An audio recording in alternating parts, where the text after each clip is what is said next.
No, okay, here we go. We're live now on both Facebook and YouTube. I'm going to give just a minute just in case anybody wants to hop on live. Many of you will probably watching this recorded. Either you found it on your own or it was sent to you via email. And so I hope you take the minute to watch that again. Just giving a few moments here just in case anybody wants to hop on live. And again, I don't know if anybody will, but just give them a minute to do that because I know it's 2:03 on a Friday afternoon. So lots of people at work or in the throes of school or those kinds of things. And so some important information that I just want to share with everybody that's part of Pioneer. A few different things, kind of a few different facets that play into this. And so again, I'm just going to give it about 10 more seconds and then we'll jump into the important information that we have going on, a couple of important things. So first of all, I wanted to let you all know that, and has been the case already in the past different times, we have had a family in our church that has been affected by COVID. And some of those family members were at our in-person service this past Sunday. When they were there, they were not having any symptoms, and the people that even tested positive were not there at the service. And that was obviously found out later on. So that was on Sunday. It happened, found out later on in the week that some people in the family had tested positive. The folks that were at church on Sunday have experienced some symptoms, but from my understanding at this point have not actually gone and gotten a positive testing. But that's kind of the situation they're in right now. From my remembrance and speaking to them and other people's remembrance of them, I think they came in with a mask, and as most of their time that they weren't at their seat were trying to be careful as they could with that, and so certainly appreciate that. And so again, there aren't really any necessarily precautions or worries right now, but I want to make you all aware of that. So obviously, if you start to experience potential symptoms, just to be aware of that and to be careful with that, again, as always is the case. And so even with that being said, our intentions, our plans are to continue to go forward with our Sunday morning service and Sunday evening service this week as normal.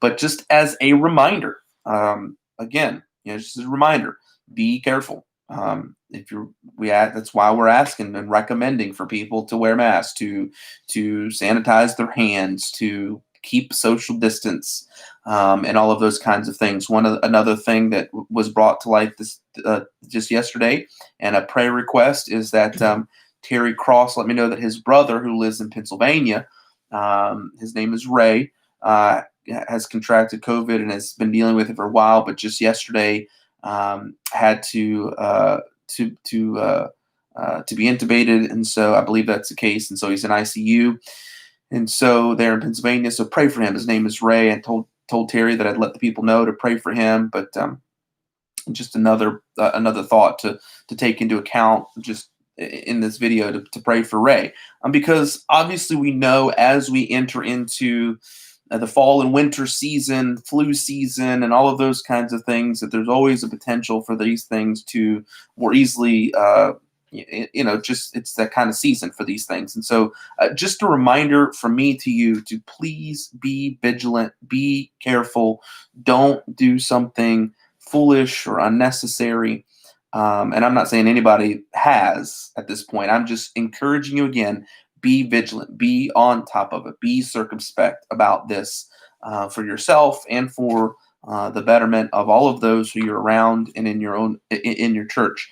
And so again, right now, our intentions and our plans are to move forward with this a week. And again, part of that reason, some people may wonder, well, why don't we? I mean, every store doesn't shut down when somebody that comes into their store has COVID. Every business doesn't do that.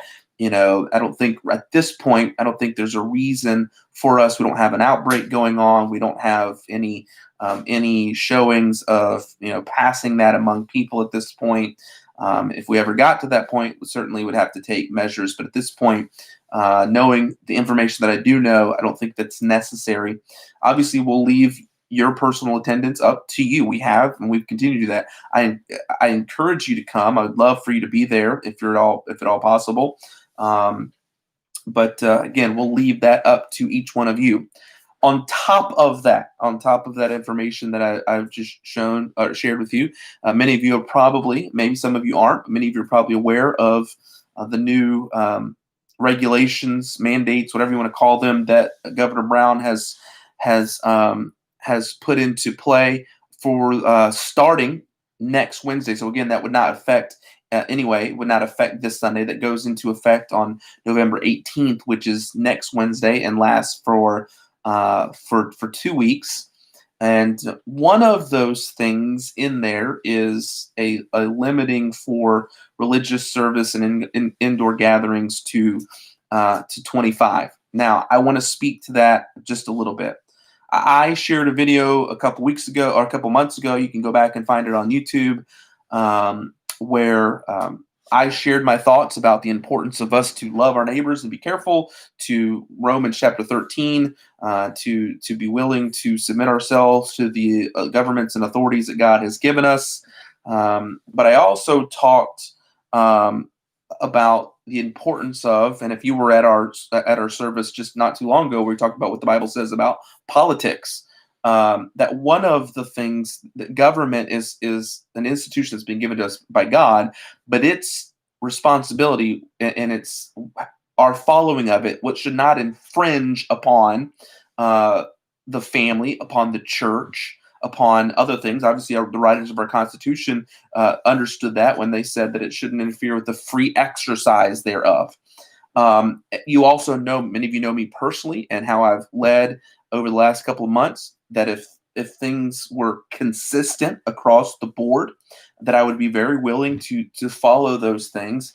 However, at this point, I don't see a consistency in this, because at this point, these regulations do not apply to barbershops. They don't apply to homeless shelters. They don't apply to sports programs. They don't apply to schools. And so I personally have an issue when these regulations and mandates they pick and choose who they will be regulated for. And I have a real issue when one of the things that they pick and choose is the church, which, again, we don't get our right to worship from the government. That is an inalienable right that God has given us and even mandated us to do. God has mandated us to meet together, to worship, to not forsake the assembling of ourselves together. And so by conviction, I believe that we should be doing that. And so, there isn't a consistency in that. If there were, just for the understanding and the safety of people, I would be much more willing to try to help in some sort of way. But at this point, I don't see that consistency. I do see an infringing upon our God-given right to do this.